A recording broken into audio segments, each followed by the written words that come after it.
Hello friends, ഒരു പാവപ്പെട്ട ഇക്കാക്കിയും അനിയത്തിയും അനിയനും ഉണ്ട്. ഒരു ചെറിയ പുരക്കാണ് താമസിക്കുന്നത്. അനിയന് സ്കൂളിൽ പോകുമ്പോൾ ബാഗ് വാങ്ങാൻ പൈസ ഇല്ലാത്തോണ്ട് കെയിമിൽ പുസ്തകം എടുത്തിട്ടും കുട വാങ്ങാൻ പൈസ ഇല്ലാത്തോണ്ട് വായല കൊത്തിയിട്ട് അത് തലമ പിടിച്ചിട്ടും അന്ന് സ്കൂളിൽ പോന്ന്. അവർക്ക് രണ്ടാക്കും നല്ലൊരു ജീവിതം ഉണ്ടാകാൻ വേണ്ടിയിട്ട് രാവ് പകൽ കഷ്ടപ്പെടുക ഇക്കാക്ക. അങ്ങനെ ഇക്കാക്ക ഒരു പാസ്പോർട്ട് ഒപ്പിച്ച് ഗൾഫിലേക്ക് പോയി. അൽഹംദുലില്ലാ, പടച്ചോന്റെ അനുഗ്രഹം കൊണ്ട് ഇക്കാക്ക നല്ല പുര വെച്ച് കാറ് വാങ്ങി, അനിയന് ബാഗും കൊടിയും വാങ്ങിക്കൊടുത്ത്, ഓനെ പഠിപ്പിച്ച് ഉയരങ്ങളിൽ എത്തിച്ച്, ഓൻ സ്വന്തമായിട്ട് ഒരു വീട് വെച്ച് പെങ്ങളെ കെട്ടിച്ചയച്ച്, അങ്ങനെ എല്ലാ കഷ്ടപ്പാടും തീർത്ത് ഇക്ക നാട്ടിലേക്ക് വന്ന്. ഈ സമയത്ത് ഇക്കാക്ക് വേണ്ടി ജീവിക്കാൻ മറന്നുപോയിന്. വിസ ക്യാൻസലാക്കി നാട്ടിൽ വന്നത് വീട്ടുകാർക്ക് ഇഷ്ടായിട്ടില്ല. വീട്ടുകാർ ഇക്കാനെ കുത്തുവാക്ക് പറഞ്ഞ് വേദനിപ്പിക്കാൻ തുടങ്ങി.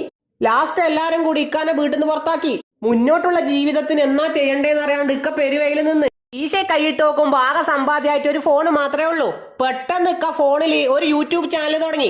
ചാനലിന്റെ പേര് സിറാജ് കണ്ണൂർ. അപ്പൊ എല്ലാരും ചാനൽ സബ്സ്ക്രൈബ് ചെയ്ത് ബെല്ലൈക്കൻ അമർത്തി ഇക്കാനെ സപ്പോർട്ട് ചെയ്യാൻ മറക്കല്ലേട്ടാ.